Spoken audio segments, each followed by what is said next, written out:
তাড়াতাড়ি জল নিয়ে আয়।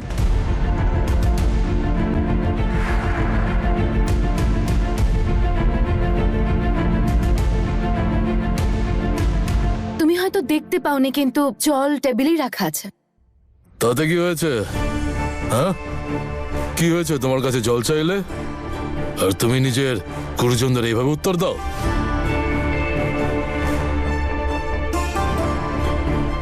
এত গরমে এত গরম জল? আরে যা তো ফ্রিজ থেকে ঠান্ডা জল বার করে নিয়ে আয়। নে।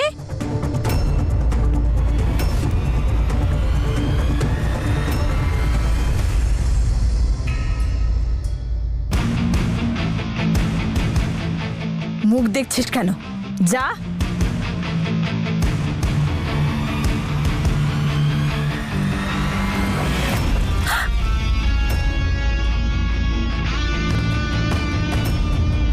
তোর সাহস কি করে হলো? বেবি ছাড়ো ছাড়ো ছাড়ো ছাড়ো ছাড়ো। It's okay. তোমার মাথাটা ঠান্ডা রাখা বোধহয় অনেক বেশি দরকারি। বেশি শাশুড়িগিরি ঠিক দেখাতে আছে, আমাকে। ঠিক আছে। না না ছাড়ো আমাকে। Baby, baby.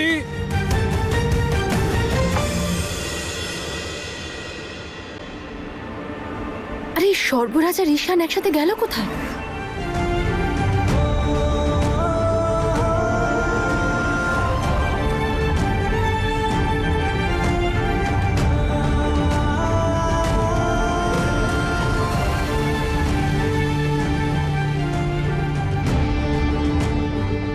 আমার হবু বউ আমাকে চাইবে না তো কাকে আর চাইবে?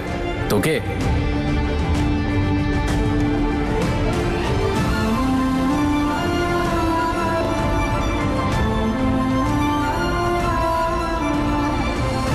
তুই তো জানিস তোর কিছু হয়ে গেলে আমি আর বাঁচবো না।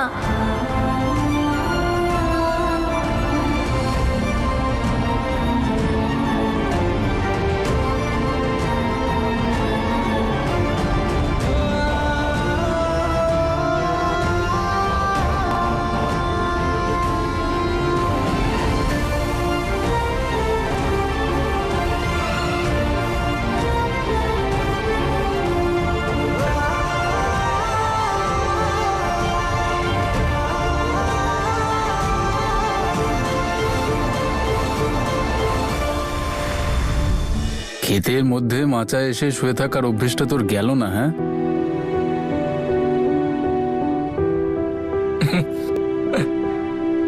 দাদা তুমি তুমি কখন এলে?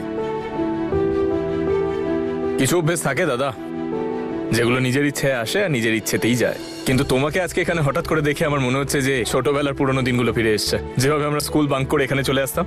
আর তারপর জেঠু এসে আমাদের খুব মারত। এত মার খেলাম কিন্তু শোধরালাম না। সূত্রহীনি কিসব দিন ছিল ওগুলো। কিন্তু এখন দেখো সবকিছু বদলে গেল, সবকিছু। তোর কথা শুনে মনে হচ্ছে যে তোর মন পুড়েছে, আর তাতে নিজেও পুড়ছিস, অন্যকেও পোড়াচ্ছিস। যে আগুন অনেক আগেই নিভে গেছে, সেখানে এখনো কেন ধোয়া উঠছে বলো তো? তোমার আর নম্রতার আশীর্বাদ হয়ে গেছে, কিন্তু মনের মধ্যে একটা অদ্ভুত অস্থিরতা কাজ করছে, শান্তি পাচ্ছি না আমি। এই এই জীবনটাও কি অদ্ভুত না? আমরা জীবনকে যতই বোঝার চেষ্টা করি না কেন, জীবন ততই জটিল হতে থাকে। কখনো কখনো মনে হয় যে জীবনের আর কোনো কাজই নেই, জীবন আমার সাথে টাইম পাস করছে। Full on. এক পা যদি কখনো এগিয়েও দেয়, তাহলে 10 পা পিছিয়ে দেয় আরো। জীবনকে যত কাছ থেকে দেখে ততই মনে হয় যে এগুলো কি শুধু আমার সাথেই হচ্ছে। কখনো ভাবিনি এটা। হ্যাঁ, আমি লোকেদের বলতে শুনেছি যে জীবন পরীক্ষা নেয়, কিন্তু কখনো বিশ্বাস করিনি আমি এটা। কিন্তু এখন আমার মনে হয় যে জীবন যখন খেলা দেখাতে শুরু করে না, তাতে বড় বড় খেলোয়াড়রাও আউট হয়ে যায়। তখন তোমার কিছু করার থাকে না। আমরা কতটা তুচ্ছ নাই ভাগ্যের সামনে। ভাগ্যকে কেউ টেক্কা দিতে পারে না। যার ভাগ্যে যা লেখা থাকে সে সেটাই পায়। আর সেই জন্য কেউ অনেক চেষ্টা করেও কিছু পায় না, আর কেউ কোনো চেষ্টা না করেই সবকিছু পেয়ে যায়। ব্যাস, এই তো জীবন। এখন তুমি আমাকেই দেখে নাও। আমি নম্রতাকে ভোলার জন্য কত চেষ্টা করছিলাম, কিন্তু জানি না হঠাৎ করে আমার জীবনে আবার কি করে যুক্ত হলো। ও হ্যালো, নম্রতা তোর জীবনের সাথে নয়, আমার জীবনের সাথে যুক্ত হয়েছে। ওটাই তো আমি বলছি দাদা, সেটাই তো আমি তোমাকে বারবার বোঝানোর চেষ্টা করছি যে এই গোটা পৃথিবীতে ও শুধু আমারই দাদাকে পেয়েছিল। দেখ, জীবনে কার সাথে কোথায় দেখা হবে সেটা তো তুই আগে থেকে এমনিতেও বুঝতে পারবি না। আর যখন জীবনে অঢেল সময় রয়েছে তাহলে আমাদের কিসের তারা? যখন সময় হবে তখন দেখা যাবে। কেমন আছো দাদু দিদা?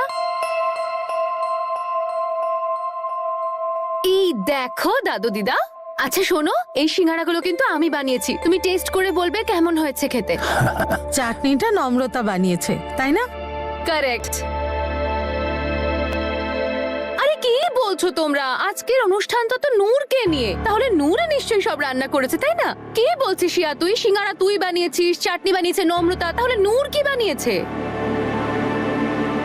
এ কি মাম্মা, পৃথিবী এত এগিয়ে গেছে আর তুমি ওখানেই পড়ে আছো।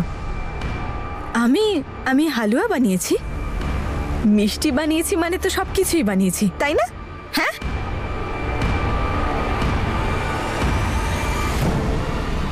দিদা টেস্ট করো। হ্যাঁ দে। দাদু, দাদু আমার খুব ভালো লেগেছে যে তুমি এসেছো। প্রথমে হিয়া, তারপর নূর, আর এখন এই নম্রতা। ঝামেলা শেষ হওয়ার নামই নিচ্ছে না। এরা সবাই যেন আমার মাস্টার বেডরুম হাতিয়ে নিতে চাইছে।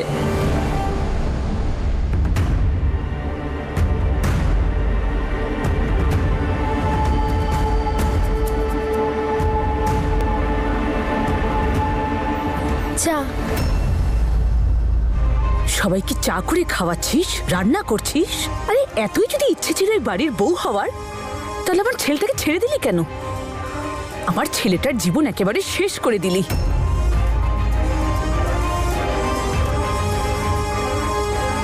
ঈশান আর সর্বরাজকে তো দেখতে পাচ্ছি না। দাদু, ওরা দুজন এক্ষুনি চলে আসবে। আচ্ছা আমাকে একটা কথা বল, সাপ কামড়ালে মানুষ মরে কেন যায়? তোমার প্রশ্নের মধ্যেই তোমার উত্তর আছে। সাপ কামড়ালে তো মানুষ মরবেই। ভুল। সাপ কামড়ালেই মানুষ মরে যায় না। মানুষ তখন মারা যায় যখন সাপের বিষটা তার শরীরে আস্তে আস্তে ছড়িয়ে পড়ে। নম্রতা তোকে ছেড়ে চলে গেছে, তখন কিন্তু তোর কিছু হয়নি, কিন্তু ও যে তোকে ছেড়ে চলে গেছে এই ভাবনাটা তোর মনে বিষের মতো আস্তে আস্তে ছড়িয়ে পড়ছে, আর তুই আস্তে আস্তে মরে যাচ্ছিস। একজন বেদেই পারে সাপের বিষটা নামিয়ে আনতে, তাহলে তুই এটা মেনে নিতে পারছিস না কেন? যে ও তোকে ছেড়ে চলে গেছে আর এখন ও তোর জীবনের অংশ আর নেই।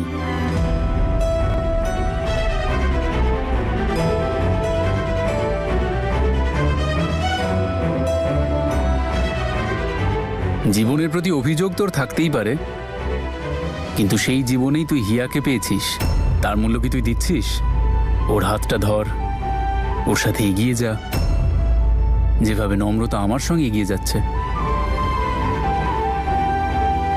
তোমার কি মনে হচ্ছে দাদা, আমি এগোতে চাইছি না? আমি প্রত্যেকদিন চেষ্টা করছি এগিয়ে যাওয়া, ট্রাস্ট মি। দেখে তো পাচ্ছি না, এমন কিছু একটা কর যাতে বোঝা যায়। এনিওয়েজ, নতুন মায়ের আজ রান্নাঘরে প্রথম দিন। নিশ্চয়ই কিছু চলছে তোমার মাথায়। একটা কিছু, অনেক কিছু। চল গিয়ে মজা করা যাক। দাদা তুমি পারো বটে, সত্যি। তুমি মজা করবে না, ঢাক ঢোল বাজাবে? হ্যাঁ আমি ঢাক ঢোল বাজাবো, তুই নাচ করে নিস। তুই খুব ভালো রান্না করেছিস, এই নে প্রথম রান্না করার উপহার।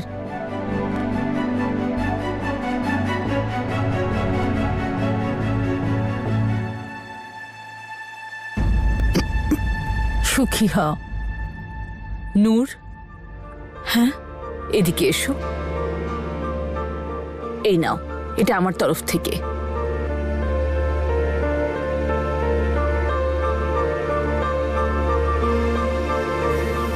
Thank you.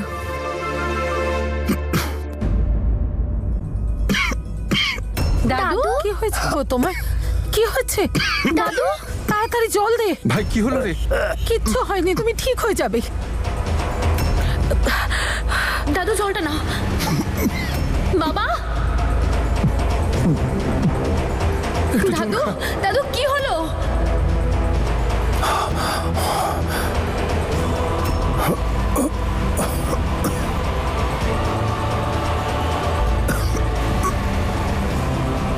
সর্বরাজ, দেখো না দাদুর কি হয়েছে।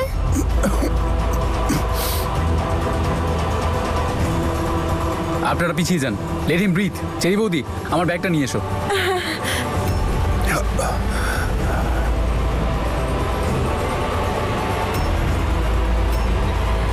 দাদু আমাদের কি দারুণ সুযোগ দিয়েছে, এবার দেখো আমি কি করি।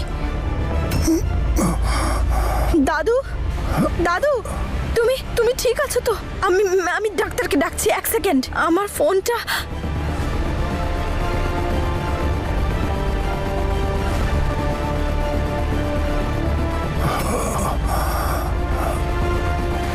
আপনি এক্ষুনি চলে আসুন। বললু খুব তোমার তাড়াতাড়ি। নতুন বউয়ের বোধহয় মেমোরি লস হয়েছে, একটু বেশি করে বাদাম খাওয়াও।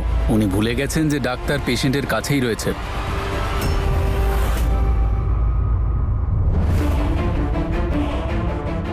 কিচ্ছু হবে না তোমার, তুমি একদম ঠিক হয়ে যাবে। দাদুর শরীরটা খুবই খারাপের দিকে যাচ্ছে, মনে হচ্ছে পাম্পের প্রয়োজন পড়বে। আমি একবার দেখে আসছি। হ্যাঁ, থেকে। দাদু, চিন্তা করিস না মা, তুই চিন্তা করিস না, একদম চিন্তা করিস না, আমি ঠিক আছি।